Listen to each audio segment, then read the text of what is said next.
चला सगळ्यांनी प्रेझेंटी लावा आपली. हा, आणि मग आपण स्टार्ट करूया.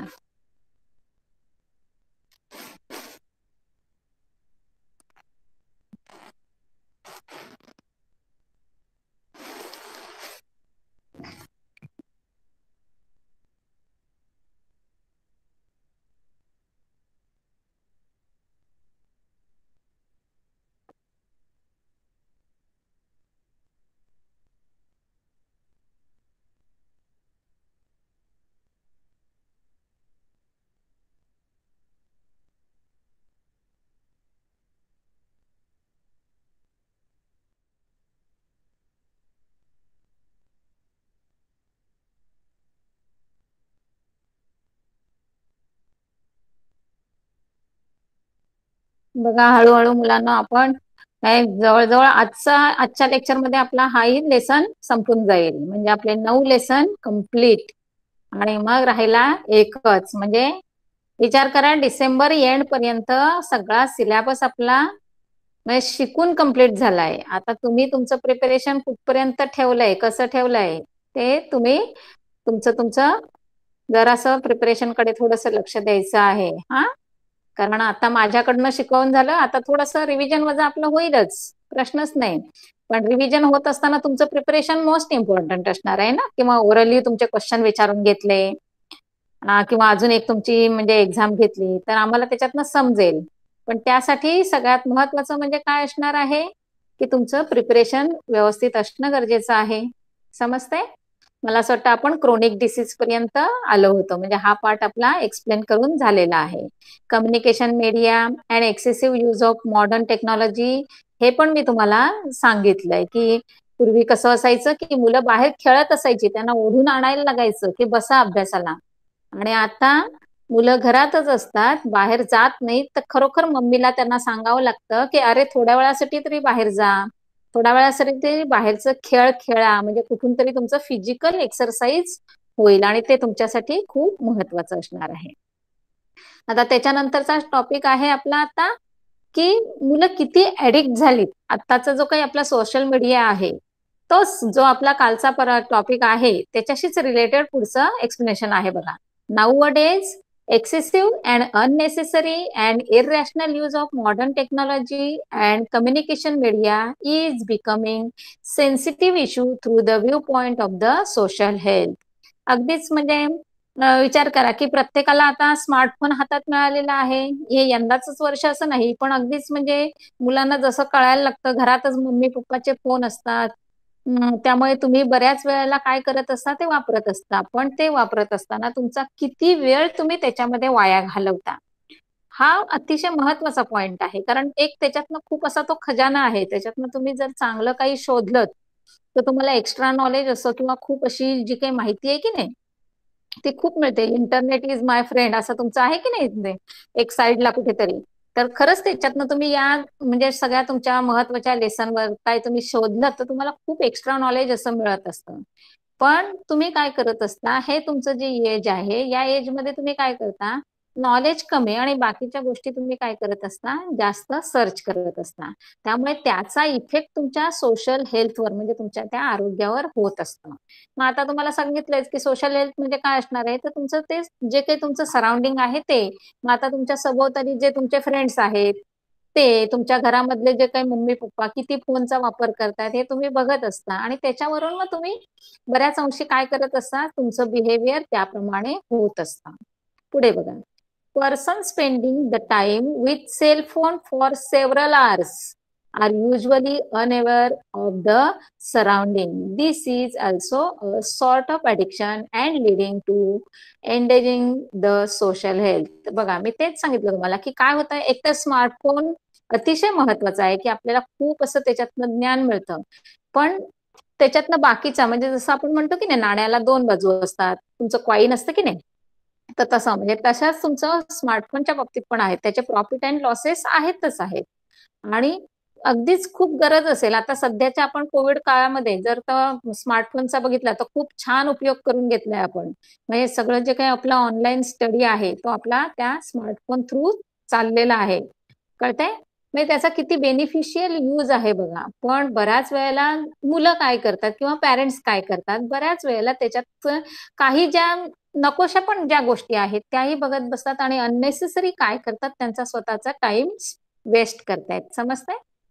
Various physical problems like tiredness, headache, inertia, forgetfulness, tenderness, joints and joint pains and problems in vision may arise due to the radiation of the cellphone. अगदी म्हणजे हे तर मी लास्ट याला तुम्हाला डीपली पण एक्सप्लेन केलेलं आहे की कंटिन्युअस जर तुम्ही ह्या स्क्रीनशी टच मध्ये राहिलात, स्क्रीनवर राहिलात, तर खरंच तुम्हाला थोडासा म्हणजे एकतर पहिली तुमचं डोळ्यांची हालचालच थांबलेली असते. म्हणजे आपलं जे काही उघडझाप करण्याची प्रक्रिया आहे की नाही ती होतच नाही मुळात. त्यामुळे पहिला म्हणजे तुमच्या डोळ्यांवर प्रॉब्लेम येतो, थोडंसं कुठेतरी थकल्यासारखं वाटतं, तुम्हाला कुठेतरी स्ट्रेस येतो आणि मग हेडॅक व्हायला लागतं, कुठेतरी अस्वस्थता असं वाटायला लागतं, विसराळूपणा म्हणजे तुमचा वाढायला लागतो, कुठेतरी कधीतरी रात्रीपर्यंत खूप उशिरापर्यंत तुम्ही जर फोनमध्ये राहिलात अडकून तर खरंच तुम्हाला झोप येत नाही. म्हणजे ज्याला निद्रानाश म्हणतात की नाही, बऱ्याच मुलांचे हे प्रॉब्लेम आहेत हा, की त्यांना झोपच येत नाही आणि टाइमपास म्हणून मग ते काय करतायत, झोप येईपर्यंत त्या फोनवर असतात आणि मग ते हॅबिट्युअल होऊन जातं आणि मग त्यालाच ऍडिक्शन असं म्हटलं जात असतं. म्हणजे ऍडिक्शन कसं असतं बघा, हे तुम्हाला आता याच्यातनं समजणार आहे. पुढे बघा, आता बऱ्याच वेळेला म्हणजे जे आता काही मोठी लोक आहेत की ज्यांना आयटी फील्ड मधले आहेत त्यांना खरोखर 12-12 तास बसावंच लागतं. मग त्यांनाही प्रॉब्लेम सुरू होतात बघा. त्यांच्या काय सांगितलेलं आहे की बोन्स ऑफ द अडल्ट आणि person continuously using the computers and internet become solitary, स्थूल बनायला लागतात किंवा ते असे लेझी फील व्हायला लागतं, त्यांना असं अनकम्फर्टेबल त्यांना होत असतं. They cannot establish harmonious relations with the relatives and other members of the society. आणि प्रत्येक जण काय करतोय, जरा आपलं काम संपलं की पुन्हा एंटरटेन म्हणून पण पुन्हा फोनचाच वापर करतोय. त्यामुळे पब्लिक रिलेशन ज्याला म्हटलं जातं ते थोडेसे कमी व्हायला लागलेत. Habitually they become self-concentrated, self-centered, and thereby they may develop problems like autism and the selfishness. बघा म्हणजे सगळ्यात महत्वाचं काय होतंय, माणसाला एकटं राहायची सवय लागायला लागली. म्हणजे त्याचा मित्र कोण झाला, फक्त हा फोन त्याचा मित्र झाला, मग बाकीच्यांची त्याला गरज लागत नाही. आणि अशामुळे काय झालं, त्याचा हा एकलकुंडा स्वभाव झाला आणि त्याचा जो बघण्याचा दृष्टिकोन झाला तो थोडासा सेल्फिश झाला. म्हणजे त्याच्याकडे ही सेल्फिश वृत्ती थोडीशी वाढायला लागली आणि सेल्फिश वृत्ती वाढल्यामुळे झालं काय, बाकी जगाशी कॉन्टॅक्ट नसल्यामुळे त्याला कोणाची आपल्याला गरज लागेल किंवा आपण कोणाला हेल्प करावी हे त्यांच्याकडे थिंकिंग अजिबातच राहत नाही. They become less sensitive towards others. म्हणजे दुसऱ्याशी काही त्यांना देणं घेणंच राहत नाही बघा. म्हणजे थोडक्यात त्यांच्याविषयी एक आपुलकीची जी काही भावना म्हणतो की नाही आपण, हा प्रकार कुठे दिसत नाही.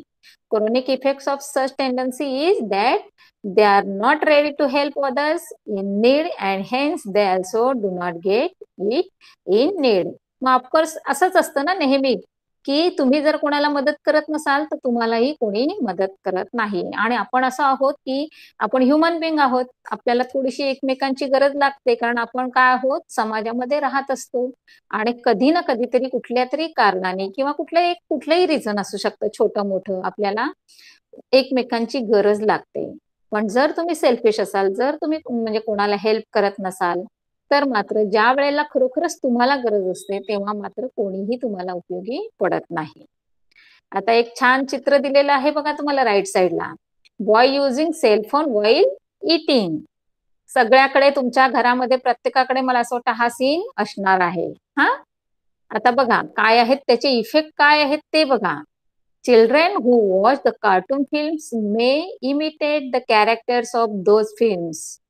Tendency and behavior of the children who play the games like virtual war and car races, especially deliberately brought about virtual accidents in games, gradually become negative.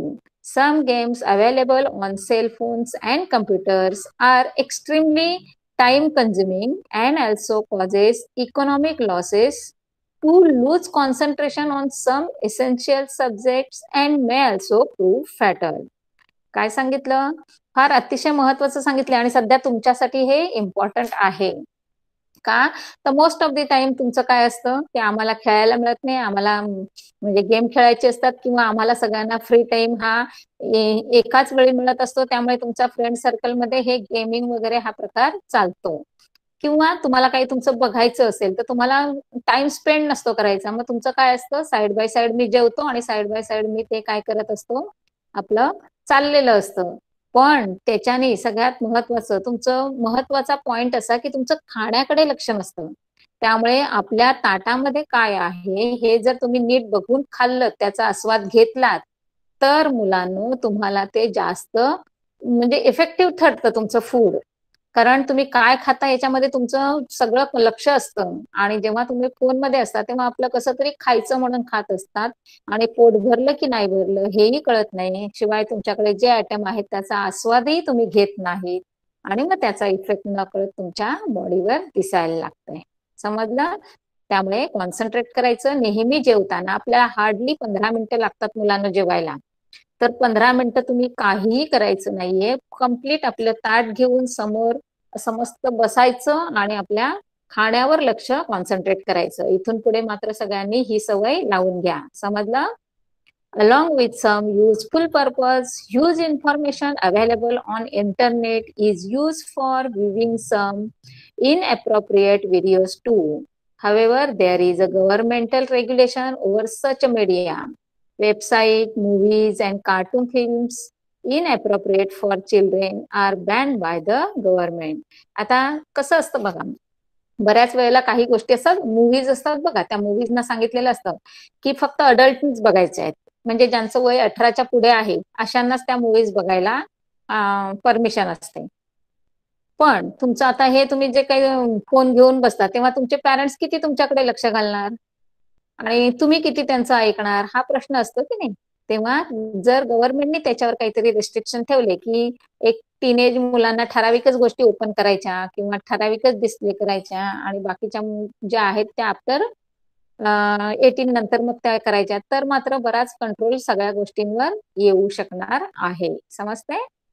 आता बघा, why it is there increase the news in of death by drowning in ocean, falling in deep valleys or under trains during catching the cell phone selfie. बघा, एक समोरच तुम्हाला चित्र दिलेलं आहे.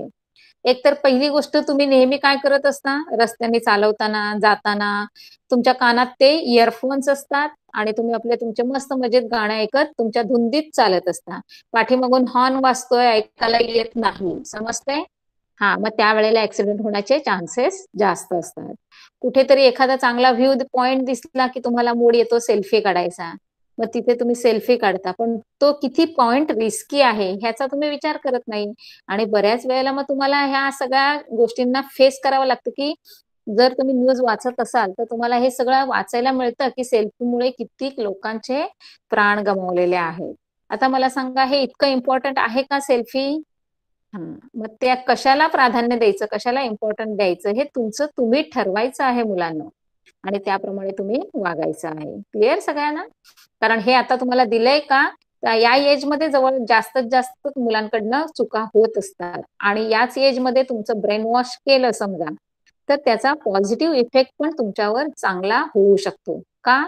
तर जस्ट तुम्ही त्याच्यामध्ये आता एंटर करणार असतात आणि त्याचे जर तुम्हाला असे काहीतरी तोटे आहेत हे समजलं तर नक्कीच तुम्ही त्याच्यावर पॉझिटिव्हली विचार करणार आहात. Okay.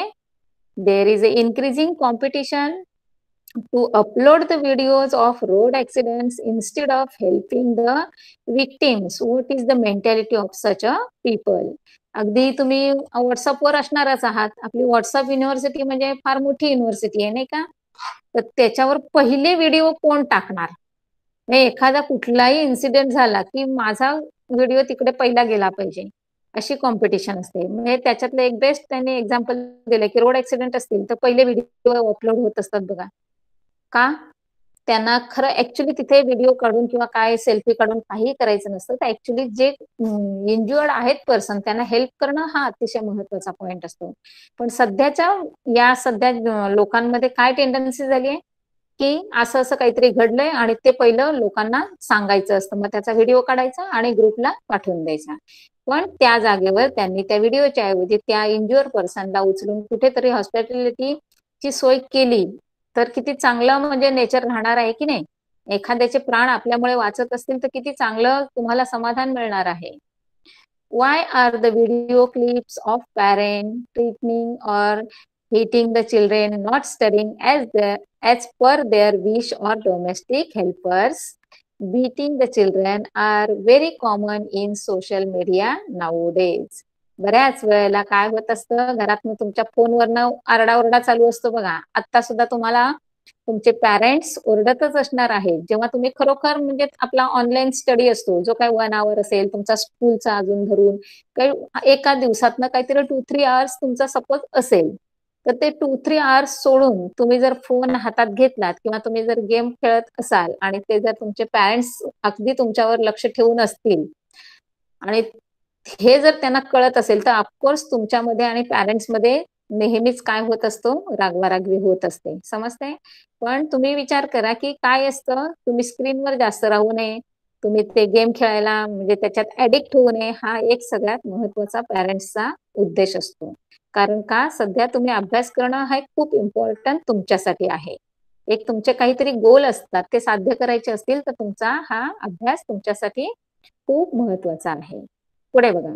Person indulging in such a destructive and unnatural activities is usually under stress and such activities are bursting of stress. Medical science has declared such activities as mental illness. बघा आता काय तिथे तर हेच मी तुम्हाला सांगितलं की ऍक्सिडेंट झालाय सगळं काहीतरी चाललंय आणि लोक काय करतायत व्हिडिओ काढतायत बघा. ही जी काही मेंटॅलिटी झाली आहे ही एकदम म्हणजे थोडक्यात सांगायचं आहे आता सध्या अगदी तुम्ही तुमच्या पॅरेंट्सकडे बघितलं तर पॅरेंट्स तुमचे लव्हिंग अँड केअरिंग आहेत आणि त्यांचं म्हणजे बाकीच्या बाबतीत पण नेचर त्यांचं तसंच असतं. पण आता सध्या जर बघाल तुम्ही तर यंग जनरेशन मध्ये तुम्हाला तसं दिसत नाही. मग ही मेंटॅलिटी का झाली याच्या मागे रिझन काय आहे, इमोशन लेस पब्लिक का झाले तर ह्याच्या मागे खूप असे म्हणजे रिझन आहेत. Person indulging in selfie is not aware about the world around and the risk. There is called as the selfie side. Persons indulging in domestic violence, sending messages to others before committing suicide, or those who send the video clips of social acts are mentally ill and they do not do so to win the sympathy. आता हे अगदी म्हणजे बऱ्याच वेळेला असतं की हल्ली सगळं म्हणजे तुम्हाला ते एक शब्द माहिती झाले असतील की बरेच लोक डिप्रेशन मध्ये जात असतात, काहींना फ्रस्ट्रेशन येत असतं. तर त्याची कारण आहेत की तुम्ही कोणाशी ओपन होत नसता, कोणाशी बोलत नसता किंवा तुम्हाला असं तुमचा क्लोज फ्रेंड म्हणायचं म्हणजे स्टुडंट्स लाईफ नाही सांगत आहे मी आत्ताच्या एक आत्ता सध्याची एक म्हणजे लोकांबद्दलच सांगते की त्यांचं जे आहे ते ओपन राहिलेले नाही. ते काय होतात आतल्या त्यांच्या सगळ्या जे काही चक्र म्हणजे विचार चालू असतात, थिंकिंग असतं त्यांचं ते त्यांच्या स्वतःमध्येच चालू असतं. मग जेव्हा त्यांच्यावर खूप असं प्रेशर येतं, जेव्हा खूप असं स्ट्रेस येतो तेव्हा ऍक्च्युली ते मेंटली इल होऊन जातात. पण जेव्हा तुम्ही कोणाशी शेअर कराल तेव्हा तुमचं सगळं ते काय होतं, सगळं मोकळं झालं म्हणजे होतं आणि तुमच्यावर कुठल्याही प्रकारचं बर्डन राहत नाही. समजते. म्हणजे आता सध्याला हे मेंटली इलनेसचे प्रकार थोडेसे वाढायला लागले. Hence, make the constructive use of communication media like television, phone, and internet for essential needs and entertainment only, but do not go into the clutches by the spending hours with those media. अगदी हे सगळ्यात महत्वाचं म्हणजे काय तर communication media म्हणजे अगदीच समोर अगदी तुमच्या घरातलं ही चित्र असेल बघा. तुम्ही काय करत असता घरामध्ये पूर्वी असं असायचं की घरा संध्याकाळी सगळे फ्रेंड्स गप्पा मारायला जायचे, मुलं गार्डन मध्ये जाऊन खेळायची, कुठेतरी पॅरेंट्स असे समोर घराच्या भोवती येऊन गप्पा मारायचे, असा बराचसा सीन असायचा. पण हल्ली काय होतंय, हल्ली एंटरटेन किंवा टाइमपास म्हणून काय असतं तर फक्त टीव्ही बघायचा किंवा काही फोनवर गप्पा मारायच्या, कुठे इंटरनेटमध्येच फेसबुकवर कुठेतरी तुमच्या काहीतरी तुम्ही एंटरटेनमेंट शोधत राहायचं. या गोष्टींमुळे काय झालंय थोडंसं एकलकोंडेपणा तुमच्याकडे आलेला आहे. आता सगळ्यात महत्वाचं की ह्याच्यावर ना तुम्हाला सायबर क्राईमवर एक मोठा प्रश्न यायचा, पण यावेळेला तो तुमच्यासाठी ठेवलाच नाही, काढून टाकलेला आहे. त्यामुळे आता तो काय तुम्हाला टॉपिक करायची गरज नाही. पुढे बघा. आता ह्यात सायबर क्राईम मधलाच थोडासा पार्ट आहे की कसं होत असतं आणि काय होत असतं. थोडक्यात एक नुसतं ओरली तुम्हाला सांगते की सायबर क्राईम म्हणजे काय असतं, तर ते तुमचे जे काही ऑनलाईन होत असतात ना गुन्हे वगैरे किंवा काय अशा घटना घडत असतात की नाही, ते आहेत. म्हणजे बऱ्याच वेळेला तुम्ही जर असे फेसबुकवर कुठेतरी असाल आणि कोणाशी फेसबुक फ्रेंड तुमचे असतील आणि त्यांच्याशी हळूहळू म्हणजे ऍक्च्युली काय सांगायचं आहे की प्रत्यक्ष तुमची फ्रेंडशिप नसते, तुमची नुसती ती अशी फेसबुक थ्रू असते आणि मग त्याच्यामध्ये तुम्हाला ते अडकवत अडकवत जातात आणि बऱ्याच वेळेला मग तुमच्यावर काय करत असतात ते असे तुमच्याकडनं बऱ्याच महत्वाच्या गोष्टी काढून घेत असतात आणि मग कुठेतरी तुम्हाला ते नंतर फार उशिरा कळतं की अरे आपण फसवलं गेलो. तर असं होऊ नये याची थोडीशी तुम्ही काळजी घ्यायची आहे. आता आता मेन टॉपिक आहे आपला स्ट्रेस मॅनेजमेंट. आता मी काल परवाच तुम्हाला शिकवताना सांगितलं की प्रत्येक तुमच्या स्टुडंट फेज मध्ये असू दे किंवा तुमच्या पॅरेंट्स मध्ये पण असू द्या किंवा अजून आपल्या आमच्यासारखे जे काही अडल्ट आहेत त्यांच्यामध्ये सगळ्यांमध्ये थोडासा ताणतणाव हा असतोच असतो. पण त्याला मॅनेज करणं आपलं काम आहे. मग ते आपण कसं हँडल करायचं, कारण सगळ्याच गोष्टी तुमच्या मनासारख्या होत नसतात. काही तुमच्या मनाविरुद्ध झाल्या की तुम्हाला थोडस स्ट्रेस येतच असतो. मग ते मॅनेज कसं करायचं हे आपलं प्लॅनिंग आपण करायचं असतं. आता त्याच्यासाठी काय करायचं आहे बघा.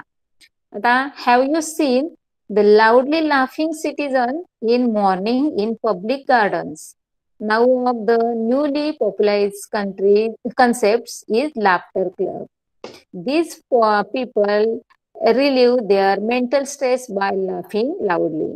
आता तुम्ही किती म्हणजे तुम्ही माहिती आहे माहिती नाही मला, पण सिटी एरियामध्ये काय असतात थोड्याशा सेक्टर वाईज एक अशा मोठ्या मोठ्या गार्डन ठेवलेल्या असतात की त्याचा उपयोग कशासाठी असतो बघा, की जे सिनियर सिटीजन पर्सन आहेत त्यांना संध्याकाळचा टाइमपास करायचा असतो म्हणून ते जाऊन ते अगदी फ्रेश एअर मध्ये किंवा त्यांच्यासारख्या एक ग्रुप बनून ते काय करत असतात तिथे टाइमपास करत असतात.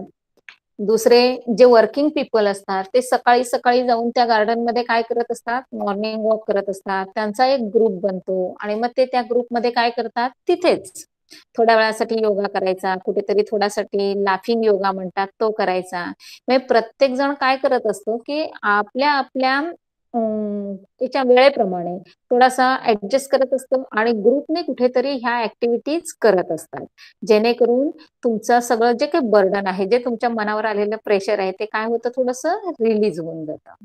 आणि जे अगदी हायफाय म्हणाल सोसायट्या किंवा जे अगदी म्हणजे खूप असं श्रीमंत वगैरे लोकांचं म्हणाल, तर ते हसण्यासाठी कुठे जातात, लाफ्टर क्लब बनवलेले आहेत मोठे मोठे तिकडे जात असतात.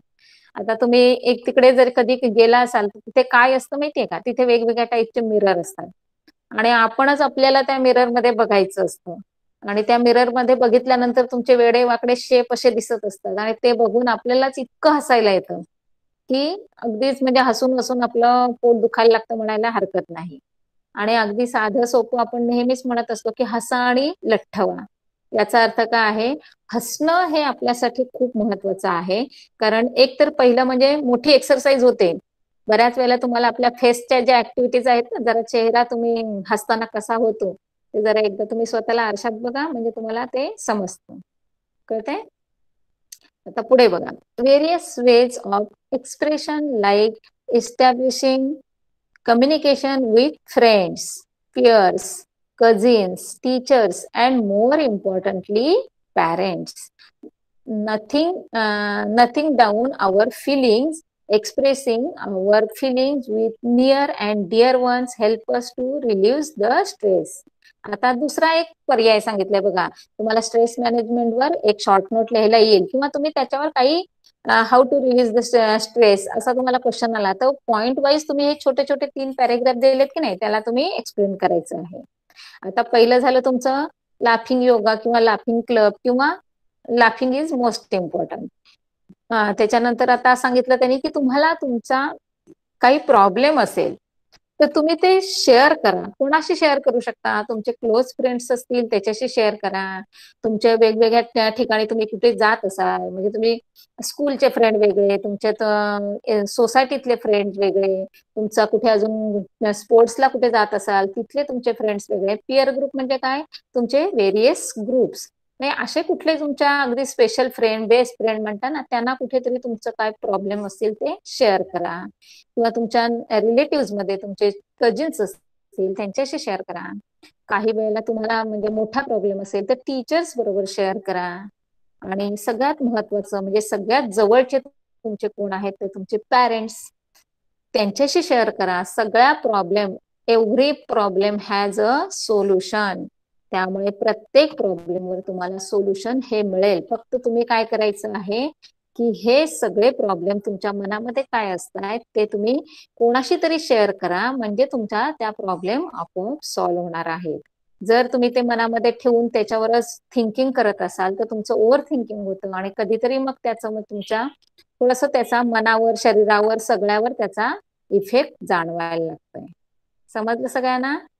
Frosting the hobbies like material collection, photography, reading, cooking, sculpturing, drawing, rangoli, dancing, etc. help us to properly utilize the free hours by diverting the energy and mind towards the positive thinking. Negative thoughts are automatically neutralized. Third point काय तुम्हाला सांगितलंय की जर तुमचा timepass होत नसेल, कुठे तुम्हाला असं म्हणजे काहीतरी असं फ्रेश वाटत नसेल, तर तुम्ही तुमच्या हॉबीज शोधा ना. तुमच्या हॉबीज काय आहेत? मग त्या हॉबीज मध्ये तुम्ही तुमचे किती व्हेरियस टाइप्स ऑफ असतील हॉबीज. तुम्हाला आता इथे 2-3च दिलेत, पण प्रत्येकाचा एक वेगळा काहीतरी हॉबी असूच शकतो. मग तुम्ही तुमचं काय करायचं आहे, मन त्या हॉबीमध्ये तुमचं गुंतवायचं आहे. आता काय काय दिलेत बघा इथे. मटेरियल कलेक्शन, त्याच्यामध्ये काही लोकांना तिकीटं गोळा करायला आवडतात, काहींना फुलं गोळा करायला आवडतात, काहींना पानं गोळा करायला आवडतात, काही असे वेगवेगळे कॉइन्स गोळा करत असतात. हे सगळं काय होतं, तुमचं त्या हॉबीमध्ये तुमचं कॉन्सन्ट्रेशन येतं आणि मग बाकीचं जे डायव्हर्शन आहे ते आपोआपच तुमचं काय होणार आहे, कमी होऊन जातं. कोणाला फोटोग्राफी करायला आवडते, म्हणजे तुम्ही कुठेही कसलाही सीन दिसला तरी तुम्ही काय करता, तुमच्या डोक्यात लगेच त्या फोटोग्राफी बद्दल थिंकिंग चालू होतं. म्हणजे निगेटिव्ह थिंकिंग आपोआप बाजूला पडतं की नाही. म्हणजेच तुमच्या हॉबी तुमच्यासाठी किती मोठा पॉझिटिव्ह रोल आहे बघा. आणि सगळ्यात बेस्ट आहे रीडिंग. काहीही हातात मिळालं तरी वाचायला शिका. कारण आपण मराठीमध्ये बोलत असतो बघा, वाचाल तर वाचाल. कारण वाचनाने तुमचं बरंचसं नॉलेज वाढलं जातं मुलांना. मग ते काहीही असेल तुमच्या आवडीचं, मग कॉमिक्स वाचा किंवा तुमचं जनरल नॉलेजचं बुक वाचा किंवा अॅनिमल स्टडीज वाचा किंवा अजून कुठे काय बरंच बरंच असतं, हिस्ट्रीचं असं वाचा, जॉग्रफीचं वाचा, किंवा तुमचे नॉवेल्स असतील ते कुठल्याही टॉपिक म्हणजे टाईपचं तुम्ही बुक्स वाचू शकता. जसं जसं तुम्हाला इंटरेस्ट आहे त्याप्रमाणे. हे स्वतःला जर तुम्हाला म्हणजे असं हे प्रसन्न ठेवायचं असेल, ऍक्टिव्ह ठेवायचं असेल, तर तुमच्या हॉबी खूप महत्वाच्या असतात. कारण आपल्याला ज्यात इंटरेस्ट आहे त्या गोष्टी जर आपण केल्या तर आपल्याला खरंच खूप असं फ्रेश वाटतं. आता दुसरा एक हॉबी दिलेला आहे कुकिंग. अगदी मस्त, खूप छान आहे. म्हणजे एकतर सगळ्यात कुकिंगची हॉबी असेल तर व्हरायटी ऑफ आयटम्स तुम्हाला टेस्ट पण करता येतात, टाइमपास पण चांगला होतो आणि ज्यांना ज्यांना तुमचं तुम्ही बनवून खायला घालतात तेही तुमच्यावर खुश राहतात. त्यामुळे कुकिंग खूप महत्वाचा हॉबी. Sculpturing, drawing.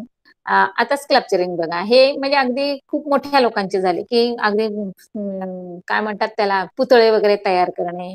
काही लोकांना खूप ड्रॉइंग मध्ये खूप असा इंटरेस्ट असतो. बघितलं का एखादा सीन बघितला तरी नुसतं तिथे लगेच पेपर घेऊन ड्रॉइंग करत बसायचं. काहींना रांगोळीमध्ये इंटरेस्ट असतो, काही स्वतःला असं म्हणजे डान्सिंग मध्ये इंटरेस्ट असतो. किती व्हेरियस टाइप्स ऑफ हॉबीज आहेत आणि त्यातला एक तरी तुमच्याकडे असणं गरजेचं आहे.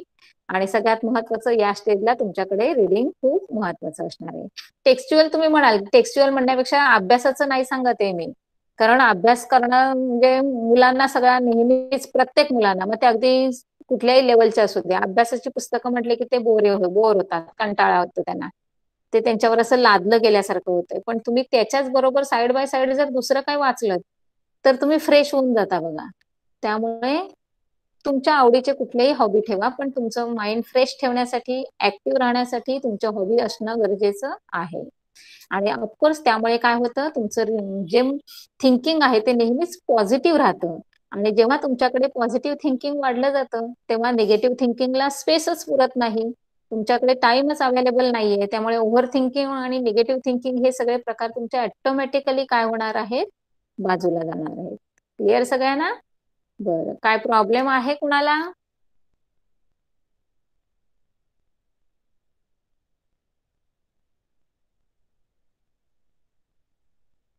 ऐकायला येतं सगळ्यांना? No doubt?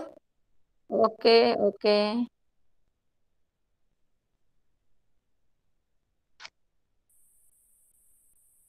पुढे बघा आता. कॅन यू टेल मध्ये तुम्हाला खूप छानसा प्रश्न दिलेला आहे बघा. Why do you wait for period of music, PT, drawing in the classroom? सगळ्यांना आता ह्या प्रश्नाचं उत्तर माहिती असणार आहे. कारण का, तर तुम्ही सगळेजण जे सगळे टीचर एकाच्या एक मागे येऊन येऊन येऊन जे काही तुम्हाला शिकवत असतात की नाही, तर एक एक लिमिट असतं की आपण एक ठराविक लिमिट पर्यंत ऐकू शकतो किंवा असं कॅच करू शकतो. एक सर्टन लिमिट नंतर आपण काय होतो, बोर होतो. मग तुम्हाला थोडंसं तुमचं माइंड रिफ्रेश करण्यासाठी हे सगळे मध्ये मध्ये काय केलेले असतात, पिरियड ऍडजस्ट केलेले असतात बघा. नेहमी तुम्ही विचार कराल तर तुमचे सकाळी तुमचं फ्रेश माइंड असतं, तेव्हा तुमचे बऱ्याच वेळेला काय असतात, मॅथ, सायन्स, इंग्लिश असे पिरियड ठेवलेले असतात बघा, किंवा एखादी लँग्वेज ठेवलेली असते.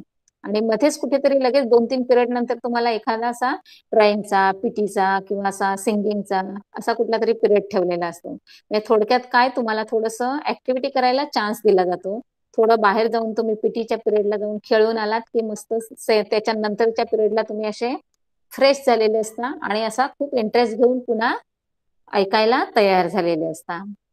Learning and listening to the music, singing keeps us happy and drive away the stress. बघा, अगदीच म्हणजे जेव्हा तुम्ही ड्रायव्हिंग करत असता की नाही, तेव्हा तुम्ही पहिला एक बोर होऊ नये म्हणून काय करत असता, बऱ्याच वेळेला गाणे ऐकत असता. म्हणजेच काय होतं, ते तुमचं माइंड फ्रेश ठेवतं. कारण ड्रायव्हिंगच्या वेळेला तुमचं कॉन्सन्ट्रेशन असणं गरजेचं आहे. कंटाळा येऊन चालत नाही, झोप येऊन चालत नाही.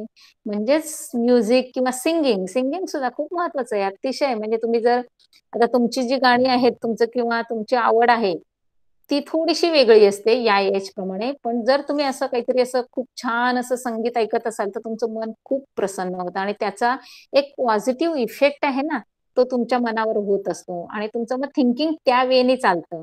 एक एक्सपेरिमेंट कधीतरी करून बघा की सकाळी एक खूप असं छानसं गाणं ऐकायचं, की त्या गाण्याचे जे काही पॉझिटिव्ह इफेक्ट्स आहेत ना, ते दिवसभर तुमच्या मनावर राहतात बघा.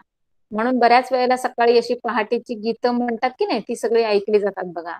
किंवा तुम्ही स्कूलमध्ये गेल्यानंतर तुमच्या प्रार्थना वगैरे होतात का, तर तुमचा स्कूलचा स्टार्ट असतो तो. आणि जर असा स्टार्ट खूप छान झाला, असं खूप छान पीसफुली म्हणायचं गेलं, की तुमचं पूर्ण अख्खा दिवसभराचं जे वर्क आहे ना, ते खूप छान होत असतं. म्हणजे तुम्ही फ्रेश राहता, प्रसन्न होता. समजतंय? हे किती तुमच्यासाठी महत्वाचं आहे. पुढे बघा. Music has the power of changing mindset. Importance of outdoor games is unparalleled. There are various benefits of sports like it causes physical exercise, improves discipline, interaction, and tendency of unity. Loneliness is driven away and person become more social. किती छान म्हणजे experiment explanation दिलेलं आहे बघा तुम्हाला, की सगळ्यात महत्वाचं काय आहे, की हे आता म्युझिक, सिंगिंग ह्याच्याने जर झालं तुमचं माइंडसेट चेंज होतं. पण जेव्हा तुम्ही आउटडोअर गेम खेळता, तेव्हा एकतर तुमची फिजिकल एक्सरसाइज न कळत होत असते. समजते? दुसरी गोष्ट आहे, जेव्हा तुम्ही खेळता तेव्हा तुम्ही एकटे खेळत नसता, तुमच्या बरोबर कुठला तरी पार्टनर असतोच. बरेचसे गेम आहेत की आपले जे टीम मध्ये खेळले जातात. म्हणजे तुम्हाला सगळ्यात महत्वाचं म्हणजे टीम मध्ये राहणं, इतर लोकांशी मिळून जुळून घेणं, हे तुम्हाला तिथे समजतं आणि तिथे हळूहळू तुम्ही शिकता. आणि सगळ्यात महत्वाचं असतं की डिसिप्लिन. सगळ्यांमध्ये जेव्हा आपण राहतो, सगळ्यांबरोबर जेव्हा आपण ऍडजस्ट करतो, तेव्हा तुम्हाला ते डिसिप्लिन तुमचं इम्प्रूव्ह व्हायला लागतं. कारण तुम्ही स्वतः शिकता ना सगळं. तुम्हाला कोणी सांगावं लागत नाही. तुम्ही आपोआप ते सगळं रोजच्या रुटीन मध्ये हे सगळं शिकता. एकमेकांशी कम्युनिकेशन कसं ठेवायचं, आपली लँग्वेज कशी असावी, रफ असावी की सॉफ्ट असावी, समोरच्याला आपलं म्हणणं कसं पटवून द्यावं, इंटरॅक्शन ज्याला म्हणतात ते कसं असावं. आणि सगळ्यात महत्वाचं म्हणजे तुम्ही सगळे टीम मध्ये एकोप्याने राहता. टेंडन्सी ऑफ युनिटी म्हणजे एकत्र येऊन राहण्याची, वावरण्याची तुम्हाला सवय लागते. आणि म्हणूनच तुमच्याकडे हे स्पोर्ट्स असतात. आणि मोस्टली तुम्ही जेव्हा स्पोर्ट्स पर्सन म्हणून असता की नाही, किंवा तुमचे खेळत असता, तेव्हा तुमच्याकडे माझी टीम असा एक तुमच्या डोक्यामध्ये असतं बघा. मग ते खूप पॉझिटिव्ह असतं. आणि असे जर तुम्ही टीम मधनं खेळत असाल तर तुमच्याकडे लोनलीनेस कधीच येणार नाही. कारण का, तुम्ही सगळेजण असे खूप ग्रुपने एकत्र आलेले असतात. त्यामुळे तुम्हाला एकटं पडायची काही गरजच लागत नाही, किंवा तुम्ही एकटे पडूच शकत नाही. आणि जी काही तुम्ही टीम मधनं खेळणारी मंडळी असतात की नाही, ती कधी घरात एकटं बसूही शकत नाही. कारण त्यांना खूप लोकांमध्ये राहायची सवय झालेली असते. आणि ऑफकोर्स तुम्ही सगळ्यात महत्वाचा हा आपला भाग असतो, की हे सगळे जे स्टुडंट्स म्हणा, जर तुम्ही जर असे चांगले मोकळे, चांगले मिक्स मिळून मिसळून राहत असाल, तर ऑफकोर्स आपलं जे काही सोशल आहे किंवा तुमचा जो काही एन्व्हायरमेंट आहे तो ऑफकोर्स नेहमी हेल्दी राहणार आहे. कळतंय? Regular exercising, massaging, visiting the spa to help to release the stress. Yoga is not limited for asanas and pranayam, but it include discipline. आपल्या लाईफ मध्ये योगाचं किती महत्व आहे बघा, ते तुम्हाला आता दिलंय. Balance and good food and meditation also. Deep breathing, yogic sleep, yogasana, etc. are good for the health. Meditation helps to improve the ability of the concentration. It imparts positively in our temperament. Meditation helps the students to improve the concentration in their studies. Deliberate inculcation of characters like time management, planning of our own duties, and decision power is nothing but cultivating the socially strong and ideal personality. बघा, अगदीच म्हणजे असं म्हटलं जातं मुलांना की योगा हा तुमच्या शरीरावर आणि तेवढ्याच मोठ्या प्रमाणावर मनावर तुमच्या म्हणजे परिणाम करत असतो. तर म्हणजे तुम्ही जेव्हा नुसतं असं एक्सरसाइज काय करत असाल, ती एक वेगळी, ती तुमची बॉडी एक्सरसाइज होते. पण तुमच्या मनाला एक्सरसाइज किंवा मनाला फ्रेश करणं हे खूप मोठं आहे. आणि ते काम तुमच्या योगा थ्रू केलं जातं. आणि सध्या तरी मला असं वाटतं, मला म्हणजे 2014 पासून आपण 21 जून हा योगा डे म्हणून सेलिब्रेट करत असतो बघा. मग ते तेव्हापासून आपण इव्हन तुमच्या स्कूलमध्ये सुद्धा तुमचं वीकली वगैरे होत असणार आहे. कारण का, तर आता सध्या मुलांना योगाचं महत्व पटण्यासाठी स्कूल पासूनच सुरुवात केलेली आहे. आणि त्याचे बेनिफिट्स काय काय आहेत सांगितले बघा. एक पहिलं म्हणजे तुमचं ते प्राणायाम आणि आसनं, याच्याने तुमचं बॉडी फ्लेक्झिबल राहते. नंतर तुमचं प्राणायाम केलं तर तुमचं माइंड फ्रेश राहतं, तुमच्यामध्ये डिसिप्लिन येतं. त्यानंतर तुमचं म्हणजे ऑफकोर्स तुमचं खाणं पिणं टाइम टू टाइम होतं. कारण का, तर त्यांनी सांगितलेलं असतं जेव्हा तुम्ही योगा कराल तेव्हा तुमचं स्टमक मिनिमम 3 hours एम्प्टी असणं गरजेचं आहे. आणि मग तुमचं तेव्हा ते खूप छान प्रकारे आसनं होत असतात. आणि आसनं रेग्युलर जर तुम्ही कमीत कमी अर्धा तास किंवा 40 मिनिटं जर तुम्ही योगासनं करत असाल, तर ऑफकोर्स तुमचं बॉडी पूर्णतः फ्लेक्झिबल राहते. कारण पूर्ण आसनांमध्ये तुम्हाला वेगवेगळ्या प्रकारे सगळं बॉडी वळवायची असते.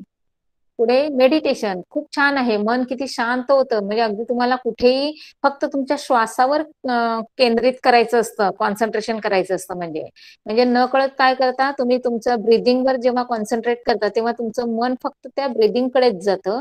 आणि बाकी डोक्यातले सगळे विचार तुमचे काय करतायत, बाजूला निघून जातात. आणि ऑफकोर्स हे कॉन्सन्ट्रेशन तुमचं हळूहळू वाढत जातं. आणि ही सवय मग तुम्हाला कायमची लागते. आणि जेव्हा तुम्ही मग अभ्यास करायला बसता तेव्हा तुमचं ऑफकोर्स काय होतं, कॉन्सन्ट्रेशन लगेच येतं तुम्हाला. कारण तुम्हाला सवय झालेली असते कॉन्सन्ट्रेट करायची. त्यामुळे ऑफकोर्स तुम्ही लगेच तुमच्या त्या स्टडीमध्ये इन्व्हॉल्व्ह होऊन जाता. पुढे बघा, आता we have all the ways to manage our stress.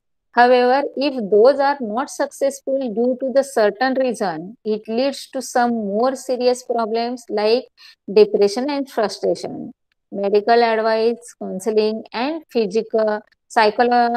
psychotherapy are available for such a person. Similarly, many NGOs also provide helping hand. Let's see the information about some those. आता हे सगळं ठीक आहे मुलांनो, की जर तुम्ही सगळ्यांशी ओपन राहत असाल आणि तुम्ही फ्री माइंड असाल, कुठल्याही प्रकारचं तुमच्यावर स्ट्रेस येणार नाही. पण काही जे काय आहेत की बोलतच नसतात, त्याला नॅरो माइंडेड म्हटलं जातं, की ओपन माइंडेड राहत नाहीत.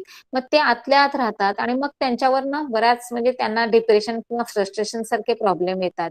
आणि मग ते काय होतात, याचा अर्थ काय आहे, त्यांचे जे थिंकिंग चालू असतं की नाही त्याचा त्यांच्या मनावर परिणाम झालेला असतो आणि मन त्यांचं काय होतं, थोडस असं डिप्रेशन मध्ये जातं. आणि ऑफकोर्स त्यांच्या डोक्यात फक्त निगेटिव्ह निगेटिव्ह आणि निगेटिव्हच विचार असतात. त्यामुळे काय होतंय, मग त्यांना कुठेतरी ट्रीटमेंट घ्यावी लागते.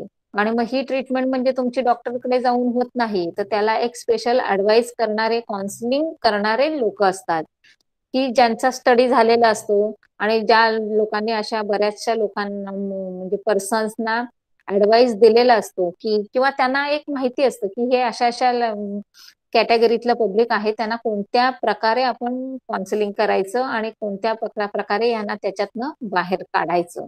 तर अशा सगळ्या गोष्टी ह्या सध्या तरी म्हणजे अगदी खूप चालतात आणि आता सध्या ह्या सगळ्यांची गरज लागते.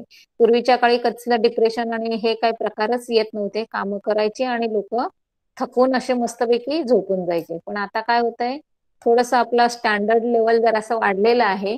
त्यामुळे मोस्ट ऑफ दी हे हायफाय लोकांमध्ये तुम्हाला ह्या गोष्टी दिसत असतात. किंवा आता सध्याचं जे पब्लिक आहे ते थोडंसं काय, थोड्याही गोष्टी मनाविरुद्ध सहन करत नाही आणि जर का त्यांच्या मनाविरुद्ध झालं तर लगेच ते डिप्रेशन मध्ये येतात. तर तसं होता कामा नये. हे होऊ नये म्हणून आता सध्या तुम्हाला ते अभ्यास दिलेला आहे. समजलं? असा काही प्रॉब्लेम तुम्हाला असेल तर तो लगेच तुमच्या पॅरेंट्स बरोबर किंवा तुमच्या टीचर्स बरोबर किंवा तुमच्या फ्रेंड्स बरोबर शेअर करा, की जेणेकरून तुम्हाला वेळीच असं काहीतरी मार्गदर्शन मिळेल आणि तुम्ही त्याच्यातनं बाहेर पडाल. सगळे प्रॉब्लेम सॉल्व्ह होऊ शकतात. आता बघा, युनिफाईड मुवमेंट अगेन्स्ट टोबॅको. सगळ्यात हानिकारक, सगळ्यांना माहिती आहे की टोबॅको म्हणजे तंबाखू किती तुमच्यासाठी इंजुरियस टू हेल्थ असं आहे. पण तरीही लोक बरीचशी त्याला ऍडिक्ट आहेत. बऱ्याचशा लोकांना म्हणजे अगदी सकाळी उठल्यापासून ते तोंडात टाकायचीच सवय झालेली आहे. आणि तुम्ही म्हणाल तर लहान मुलांपासून वेल एज्युकेटेड पर्सन पर्यंत ह्या सगळ्या सवयी आहेत. आता त्या होऊ नये किंवा ह्याच्याने काय होत आहे, सगळ्यात महत्वाचं म्हणजे कॅन्सर होतो. प्रत्येक म्हणजे व्हेरियस टाइप्स ऑफ जे कॅन्सर आहेत आणि हे सगळे त्या टोबॅकोमुळे होत आहेत. इव्हन तुम्हाला जनजागृती करणं म्हणजे तुम्हाला त्याचं महत्व पटवून देण्यासाठी नेहमी बघा, एखादं तुम्ही फिल्म कधी बघायला गेलात तर त्याच्यामध्ये ऍड पहिली दाखवतात बघा ती टोबॅकोची. आणि तिथे खाली तिथे लिहिलेलं पण असतं टोबॅको इंजुरियस टू हेल्थ. सिगारेटचं पॅकेट तुम्ही घेत असता किंवा गुटख्याचं पॅकेट घेत असता तेव्हा त्याच्यावर इन्स्ट्रक्शन दिलेली असते, की लोकांना सांगायचं असतं, अवॉइड करायचं असतं, की आपल्या ऍडवाइस द्यायची असतं, की अरे हे तुमच्यासाठी, तुमच्या आरोग्यासाठी हानिकारक आहे, तुम्ही ते खाऊ नका. पण ऍडिक्ट झालेले जे पर्सन असतात ते त्यांना काय होतं, आपण काहीही हेल्प करू शकत नाही, ते ऍडिक्टच झालेले असतात. मग अशा ऍडिक्ट लोकांना बाहेर काढण्यासाठी गव्हर्नमेंट असतं किंवा बाकीच्या काही ट्रस्ट असतात, काही संस्था असतात, त्या काम करत असतात. त्यांचं म्हणजे ब्रेन वॉश करण्याचं काम त्यांचं चालू असतं. मग अशा कोण संस्था आहेत बघा. This movement has been started by 45 different well known organisation. किती आहेत? एक नाही, दोन नाही, अशा 45 आहेत छोट्या मोठ्या. आणि त्याच्यापैकी महत्वाचं एक आहे ज्याचं नाव तुम्हाला दिलंय हू, म्हणजे WHO, health, world health organization. समजला फुल फॉर्म सगळ्यांना? आणि टाटा ट्रस्ट, अशा दोन खूप मोठ्या मोठ्या ऑर्गनायझेशन आहेत की हे याच्यावर वर्क करत आहेत. This movement is active for controlling the tobacco consumption and providing guidance to activist against tobacco. म्हणजेच तुम्ही ह्या सगळ्या व्यसनांपासून दूर जावं, तुम्ही त्याच्यातनं बाहेर पडावं, यासाठी ह्या संस्था खूप मोठ्या प्रमाणावर म्हणजे लोकांचं काय म्हणतात त्याला, माइंड वॉश म्हणजे ब्रेन वॉश करत असतात. त्याचे फायदे तोटे त्यांना सांगत असतात आणि त्याच्यातनं त्यांना बाहेर काढण्याचा प्रयत्न करत असतात. आता त्याच्यानंतरचं आहे दुसरं, सलाम मुंबई फाउंडेशन. आता ही एक म्हणजे सेम त्याच्यासारखीच आहे, की हे जर तुमचं युनिफाईड मुवमेंट आहे की नाही, त्याच्यासारखंच आहे, की बरेच लोक असे असतात की म्हणजे काय म्हणायचं त्यांना, ऍडिक्ट असतात कुठल्याही वेगवेगळ्या प्रकारच्या व्यसनांमध्ये, आणि जे काही डॉक्टरांपर्यंत पोहोचू शकत नाही, मग त्यांच्यापर्यंत ह्या संस्था पोचत असतात. म्हणजे बऱ्याच जे म्हणजे अनएज्युकेटेड आहेत पर्सन, ज्यांना काही माहितीच नसतं किंवा ज्यांना कोणी सांगितलं तर त्यांच्यामध्ये बदल होऊ शकतो, पण त्यांना असे सोर्सेस माहिती नसतात, तर अशा पब्लिक पर्यंत ह्या संस्था स्वतः जातात आणि त्यांचा थोडस त्यांचं गायडन्स देत असतात. This organization runs program in various schools in Mumbai to empower the children living in slum area in the field of education, sports, arts, and business. This organization encourages the children to take education by helping them to improve their health and lifestyle. This trust has made some districts in Maharashtra completely tobacco free through the hard work. Since the year 2002, this organization is working with various schools in urban as well as rural for making the society tobacco free. This program is being implemented with the help of government in about 200 schools in Mumbai and 14,000 schools in the rest of Maharashtra. The oath of freedom from tobacco is taken in every school as per the government letter. बघा काय केलंय, सगळ्यात महत्वाचं म्हणजे सलाम मुंबई फाउंडेशनने पहिला area कुठला घेतला असेल तर स्कूल्स. का तर मोस्ट ऑफ दी स्कूलमध्ये जे 9वी पासूनचे जे 12वी पर्यंतची जे काही मुलं आहेत की नाही, ज्यांना टीन एजर्स आपण म्हणतो, की त्यांना ह्या असल्या घाणेरड्या सवयी पटकन लागल्या जातात, आणि त्यांना जर त्याचे फायदे तोटे सांगितले तर ऑफकोर्स ते काय करणार आहेत, त्याला टचच करणार नाहीत किंवा ते सुरुवातच करणार नाहीत. म्हणजे ज्यांची सुरुवात होणार असते ती सुरुवातच त्यांची होऊ नये, स्टॉप झालं पाहिजे. म्हणूनच पहिल्यांदा काय केलं जातं, तर तुम्ही जी मुलं आहात त्या मुलांना पहिलं हे सगळं त्याचे इफेक्ट्स आहेत ते सगळे काय केले जातात, सांगितले जातात, आणि तुम्हाला त्याच्यापासून थोडस दूर कसे राहाल तुम्ही यासाठी पहिले प्रयत्न असतात. आता एक सगळ्यात लक्षात घ्या की स्कूलच का सांगितलं त्यांनी, तर स्कूलमध्ये तुमचा मोठ्या प्रमाणामध्ये क्राऊड सापडतो, आणि मोठ्या प्रमाणामध्ये असं समुपदेशन झालं तर ते स्प्रेड होतं सगळीकडे, आणि मग तुम्हीच चांगले जागरूक झालेले असतात, तर घरामध्ये कदाचित तुमचे पॅरेंट्स जर ऍडिक्ट असतील तर तुम्हीच लोक तुमच्या पॅरेंट्सचं पण समुपदेशन करू शकता. समजतंय? त्यामुळे पहिला त्यांनी एरिया जो घेतलेला आहे तो स्कूल घेतलाय. आणि दुसरा आहे त्यांनी घेतलेला एरिया जो आहे की स्लम एरिया. आता सगळ्यात महत्वाचं काय की झोपडपट्टी.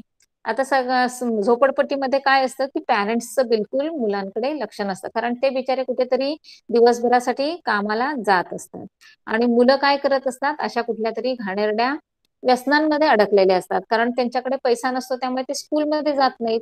मग अशा मुलांना पण समुपदेशन करणं खूप गरजेचं आहे. त्यामुळे सेकंड पार्ट त्यांनी किंवा सेकंड एरिया त्यांनी कोणता घेतलेला आहे, सगळा स्लम एरिया घेतलेला आहे, की अशा मुलांना काय केलंय, या व्यसनांपासून दूर ठेवण्यासाठी त्याचं म्हणजे समुपदेशन केलं जात असतं. आणि गव्हर्नमेंटनी 2002 मध्ये एक ऍक्ट आणला होता की अर्बन म्हणजे तुमचं सिटी एरिया, टाउन एरिया, आणि रुरल म्हणजे तुमचा असणार आहे ग्रामीण भाग, की जो विलेज एरिया येतो. मग अशा दोन्ही ठिकाणी जाऊन हे सगळं मुलांना काय केलेलं आहे, मार्गदर्शन केलेलं आहे.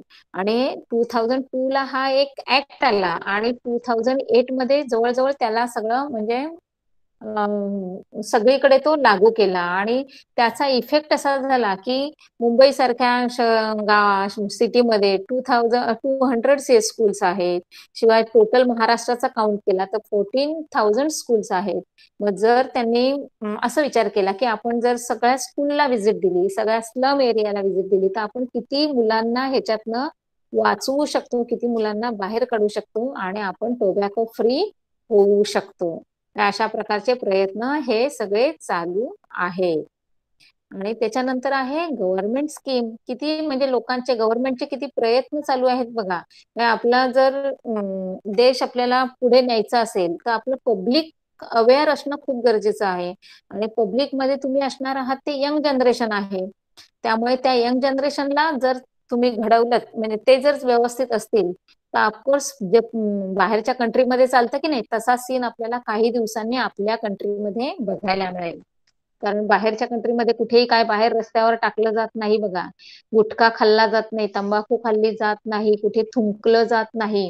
हे सगळे रूल्स आहेत ते सगळेच्या सगळे 100% त्यांचे फॉलो होतात. तर तसेच आपल्याकडेही फॉलो झाले पाहिजेत हा प्रयत्न आहे आणि त्याच्यासाठी हे सगळे गव्हर्नमेंटनी सगळ्या स्कीम राबवलेल्या आहेत. आता त्याच्यात अजून एक गव्हर्नमेंटने तुम्हाला एक दिलेला आहे बघा, की गव्हर्नमेंटचे काही स्पेशल असे फोन नंबर दिलेले आहेत, काही हेल्पलाईन नंबर दिलेले आहेत आणि ते नेहमी काय करत असतात, टीव्हीवर किंवा तुमच्या न्यूजपेपरमध्ये नेहमी पब्लिश करत असतात. का?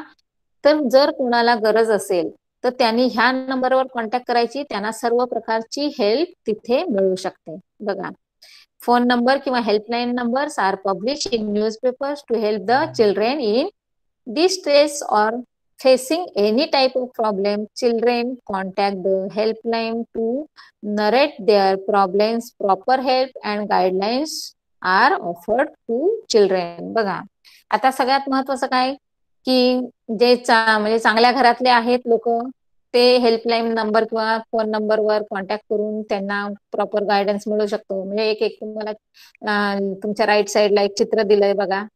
त्या पिक्चर मध्ये काय दाखवलंय, एक मम्मी तिच्या मुलीला घेऊन आली आहे आणि तो काउन्सिलर आहे, तो तिला सगळं मार्गदर्शन करतोय. म्हणजे काय होतंय, वेळीच पालक अलर्ट असल्यामुळे काय केलं, त्या मुलीला प्रॉपर गायडन म्हणजे मार्गदर्शन मिळालं. त्यामुळे ती त्या स्ट्रेस मधनं बाहेर आली आणि ती आता पुढे चांगलं लाईफ जगू शकेल. म्हणजे अशा प्रकारच्या स्कीम्स आहेत.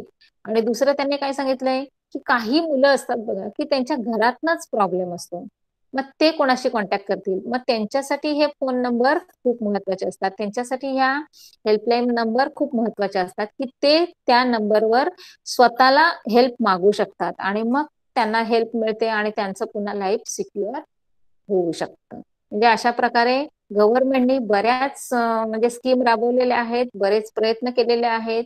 कुठल्याही प्रकारचा प्रॉब्लेम कुठल्याही स्टुडंट्सना होऊ नये, कुठल्याही पब्लिकला पण होऊ नये. म्हणजे छोटे असले काय आणि मोठे असले काय, शेवटी ह्युमन बिंग आहोत, तर कोणालाही त्याचा त्रास होऊ नये या सगळ्या गोष्टींची काळजी घेतली जात असते. आणि आपलं सोशल हेल्थ आहे हे खूप चांगलं राहण्यासाठी गव्हर्नमेंट पण तेवढेच प्रयत्न करत आहे. तर in this way our lesson is completed. Okay, आता काय करायचं आहे, आता मला असं वाटतं टाइम आपला संपायला चालाय, त्यामुळे काय आज रिडिंग घेत नाहीये मी. एक 5-1 मिनिटच राहिली तर फक्त तुम्हाला सांगते काय की लक्षात घ्या की लेसन माझे संपतायत मुलांना, सिलेबस माझ्याकडून संपतोय. तुम्ही मात्र काय करायचं आहे की जे तुमचे लेसनच्या खाली सगळ्यात महत्वाचं, आता मी जेव्हा माझं स्कूल सुरू झालं मुलांना, त्यामुळे मी फिजिकली जाऊन मुलांना शिकवते, तेव्हा बराचसं मी त्यांना सांगते. तर जेव्हा आम्ही प्रत्यक्ष फिजिकली त्यांना भेटतोय ना, तर बरेचसे मुलं अजूनही म्हणजे अभ्यासाला लागलेले नाहीत असं चित्र दिसतं. तर इन केस तुमच्या बाबतीत पण जर तसं असेल तर तसं करू नका. कारण आम्ही लेसन कम्प्लीट केला की आमचा पार्ट म्हणजे आमचा रोल तिथे संपतो मुलांना आणि तुमचा स्टार्ट होतोय.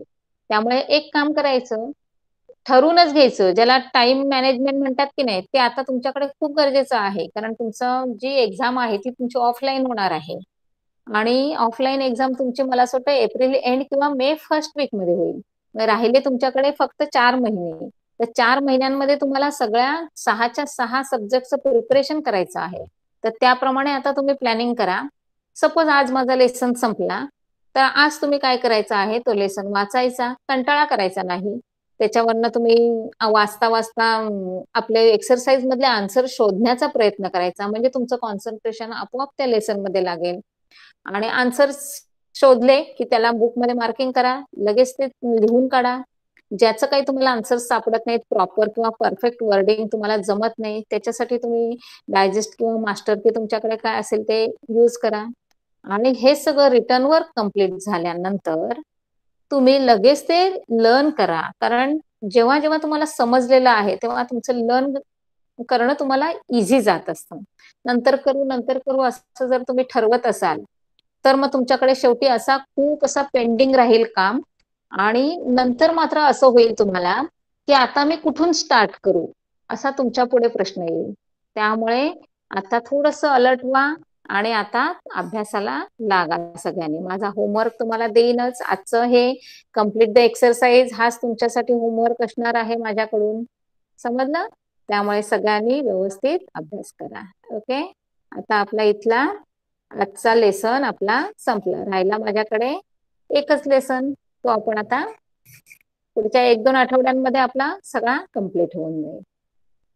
समजलं? लेसन आजचा लेसन म्हणजे खूपच इंटरेस्टिंग आहे, सगळा तुमच्यासाठी पण खूप महत्वाचा आहे.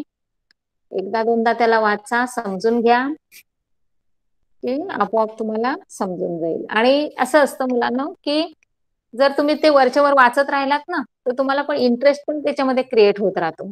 आणि खूप गोष्टी अशा एकसारखं एकसारखं नेहमी नेहमी करत राहिलात ना की तुम्हाला आपोआप ते लर्न पण होऊन जात असतं. म्हणजे असं खास खूप असं प्रेशर पण तुमच्यावर राहणार नाही. म्हणजे आज आपल्या धड्यामध्ये जो आपण स्ट्रेस स्ट्रेस शिकलात की नाही, तो तुम्ही एकदम तुमच्याकडे अजिबात नसणार. एकदम स्ट्रेस फ्री सगळे होऊन जाणार. ओके. चला तर आज आपण इथे थांबूया. ओके. चलो बाय बाय.